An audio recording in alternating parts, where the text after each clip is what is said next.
In the last video, I talked about why traditional editing doesn't work for an indie author. The economics don't stack, the creative control potentially goes, the cost is real. So what do you do instead? The honest answer is you don't just find a cheaper version of the same process, you do it differently. And I mean that literally. The way you think about editing has to change before any of the tools or the techniques you use matter. Now, there are two things I had to get my head around, and the second one is what makes the first one possible. I'm Andy Guile, independent author and publisher. I've got 2 books out, a third in editing and a fourth in development. I'm not an expert though, I'm not a guru. I'm just sharing what's working for me. So if you find this useful, please like and subscribe, drop a comment and help me grow the channel. Now, the traditional editing process is linear. You finish the manuscript, you do a tidy up pass, you hand it on to an editor, they come back with feedback, you write the next draft, one stage at a time, one after the other. That model makes sense when you had a publisher and a budget and a team of people at different stages of the chain.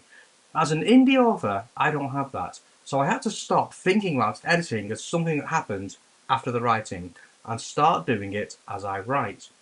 The simplest version of this is something most people are already doing without thinking of it in that way. Grammarly, you're writing a sentence and it underlines something. You fix it, you carry on. You haven't stopped to do a grammar edit. You've just done one in real time as part of the writing. That's parallel editing, and that's the idea.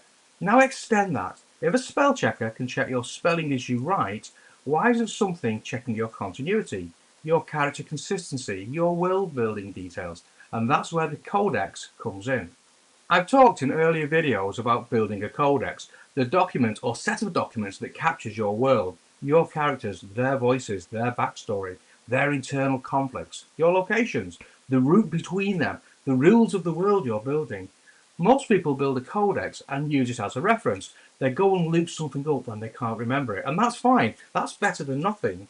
But what I found was that the codex becomes genuinely useful when you make it active. When your tools are checking what you're writing against it in real time, the same way a spell checker checks your spelling.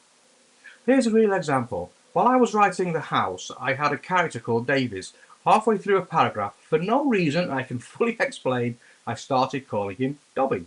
I was in a writing zone, the prose were flowing and my brain just made a different choice. A continuity check flagged it immediately, underlined it and told me there was an inconsistency. I went back, I found it, I fixed it. 2 minutes, done. Without that check, that would have been a linear editing problem, something a proofreader finds 6 months later, or worse, something a reader finds. Here's another one. I know the route that Leia takes from her flat to Johnny's house. I've captured it in the codex. When I'm writing a scene where she's making that journey, I can ask my AI assistant to remind me of the details, the streets, the landmarks, the things she passes, and AI gives that back to me from the codex so I keep the geography consistent. I'm not stopping writing, I'm just making sure that the world stays coherent. And the one that I find most interesting is character voice. I build the voice of every character in the codex, how they speak, their register, their habits, what they do under pressure. So when I was writing a Scottish character in a scene with Johnny, and the pressure of that scene caused his accent to slip back into something more native, AI flagged it. It said something to the effect of, this character's voice has changed. Was that intentional? And it was intentional. That was a deliberate craft choice. Under pressure, people revert.